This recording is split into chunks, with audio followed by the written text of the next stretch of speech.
ដីផុកល្បាប់ប្រសពទន្លេចំការស្រែគេមរតកដូនតា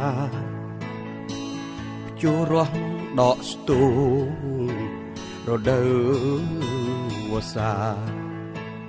ប្រាំងលហែកិច្ចការនាំគ្នាហាត់ភ្លេងគោកងរនាតភ្លេងជាតិខ្មែរយើងយាយតាអើម៉ែទូនថែពីព្រេងព្រឹកចាស់បុរាណបន្តដល់ក្មេង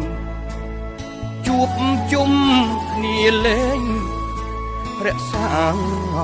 វប្បធម៌ប្រុសស្រីកូនខ្មែរអ្នកស្នេហ៍តន្ត្រីកើតមកលើដីល្បីមហានគរខ្មែរក្រោមត្រូវយួនត្រួតត្រាច្រើនដំណររួមទាំងត្រដក្រោមនឹមមាច់ជរីនិយាយមិនចេញវិញជាតន្ត្រីបិណ្ឌពាទ្យវងថ្មីស្រីខ្មែរអង្គ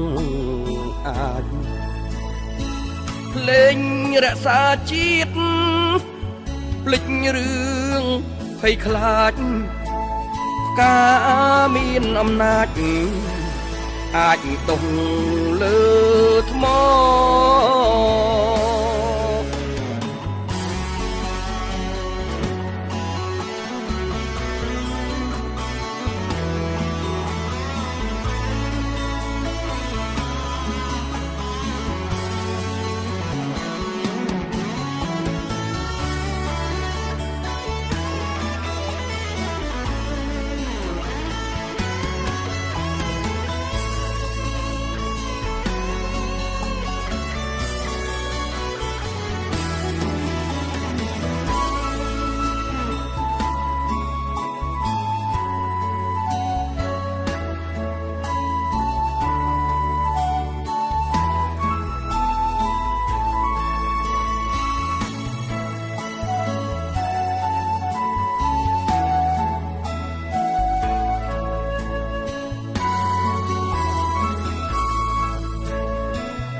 ក្រពុំ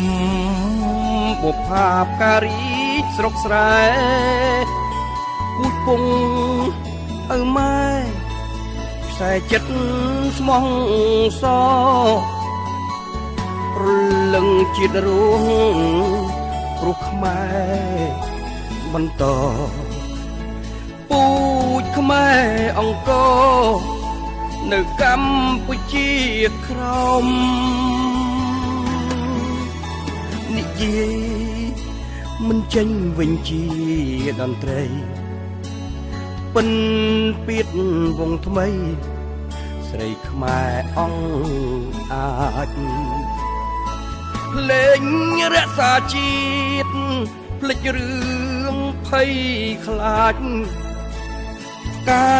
រមានអំណាចអាចដុះលើថ្ម